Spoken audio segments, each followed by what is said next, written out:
کہ مصر و ہندوستان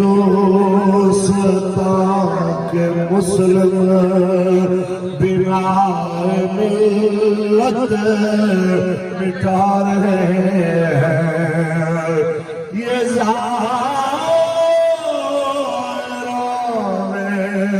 حریم مغرب ہزار راہ پر بنے ہماروں سے ہے واسطہ کیا جو تجھ سے نہ سنا رہے ہیں سنے گا اقبال کون کو یہ انجمن ہی بدل گئی ہے نئے زمانے میں آپ ہم کو پرانی باتیں سنا رہے ہیں آج تو اقبال کا شکوہ پھٹتا ہے ان لوگوں سے جنہیں ہولی کی چھٹی پہ پریشانی نہیں ہوئی جنہیں دیوالی کی چھٹی پہ پریشانی نہیں ہوئی جن لوگوں کو ایسٹر کی چھٹیوں پہ پریشانی نہیں ہوئی لیکن اقبال کی چھٹی پہ انہیں بڑا درد محسوس ہوا انہیں لگا کہ جناب اعلیٰ یہ بہت بڑا مسئلہ ہو گیا اسی دن آرڈر جاری کر دیے کہ سپریم کورٹ یہ کہہ رہا ہے کہ کل کوئی چھٹی نہیں ہے میں کہنا چاہتا ہوں آدھی آدھی رات کو بلے والوں کے لیے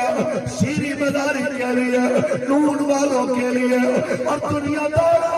اور مغرب کے اشاروں پہ ناچنے والوں کے لیے آدھی رات کو کوٹ کھولنے والوں اقبال تم سے اتنا سوال کر رہا ہے تمہارے کوٹ کسی کے لیے رات کو کھل گئے کہ اس عورت کو گاڑی میں سے گرفتار کیا گیا تمہارا کوٹ نہیں کھلا تو اس کے لیے نہیں کھلا کہ حافظ قرآن مبشر شہید ایمبولینس کے اندر اس کی لاش رکھ گیا مجسٹریٹ کے دروازے کھٹکھٹاتے رہے دن کے 12 بجے بھی کسی نے انہیں عدل دینا گوارا نہ کیا تمہاری چھوٹی عدالتیں بھی تمہارے چھوٹے کوٹ بھی اسلام کے دعوے داروں کے لیے دن کو نہیں کھلتے لیکن رات کو بھی کفر کے چمچگیروں کے لیے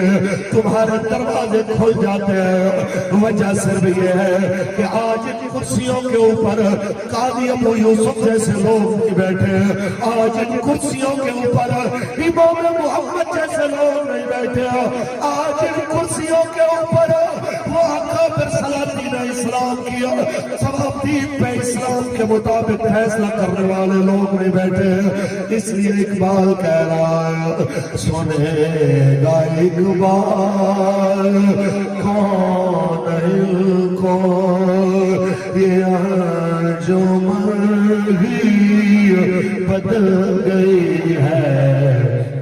نئے زمانے میں آپ ہم کو پرانی باتیں سنا رہے ہیں